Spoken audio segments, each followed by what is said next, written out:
Join us now on the Fed and the latest employment report, which showed a gain of 139,000 jobs. Former St. Louis Fed President, I'm going to call you James Bullard now. I know you like that because that's formal. But then when I talk to you, I'm going to call you Jim. That's going to work. You're now dean. You're dean of the Mitch Daniels School of Business at Indeed. Purdue University. We love him, too, and he's been a frequent guest. Yeah. I can't, I know there's a lot to worry about, Jim, but another decent number here for jobs and inflation. Maybe it's coming, but we haven't seen it yet. Are we in a pretty good place in your view? We are, and I think this cements the expectations that the Fed would be on hold until September, and then I think at that point they could make a judgment about whether inflation is continuing to come down. I think my former colleague Chris Waller probably has it about right. If inflation continues to come down, which is what happened in the last trade war, then the Fed would be in a good position to probably lower the policy rate a little bit in the fall.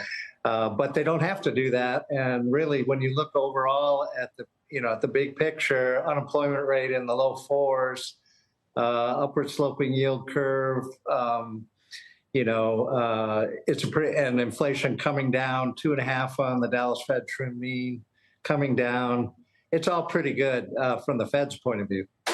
Can you explain why can you explain why the sun keeps coming up every morning with tariffs, Jim, and with the way that they're covered by most of the mainstream media?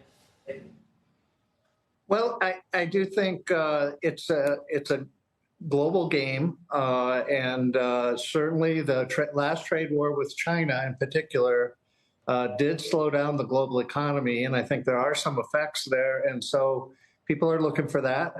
I do think that the news has been, from a macroeconomic perspective, has been better on tariffs because this 10% across the board tariff looks to me like it's not going to pass legal muster. So from a macro point of view, that's probably good news. I know there are other ways to put tariffs on, but they're more temporary, they're more targeted, which is probably what a lot of macroeconomists would say is a better approach. How concerned are you with the details of the for lack of everybody calls it the big beautiful bill, but how concerned are you about the deficit implications for that, Jim?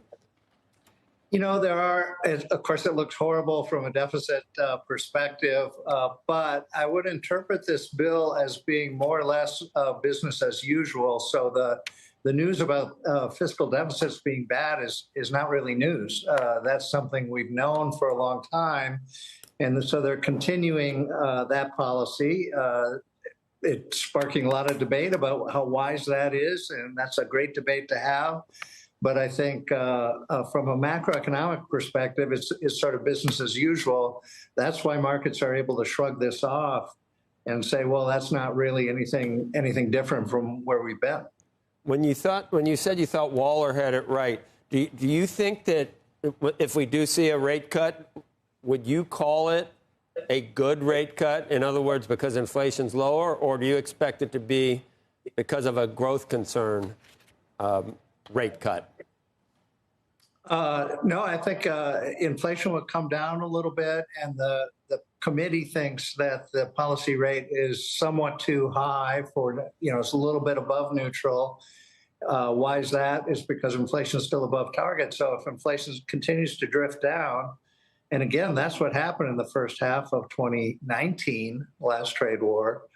By the time you got to the summer of 2019, the committee was able to lower the policy rate a little bit, and that put the U.S. economy in pretty good shape by the end of 2019, and of course then the pandemic came on and everything. Okay. But I do think that that's probably the baseline here still. Right. Okay. But other things can happen, and why not wait and see?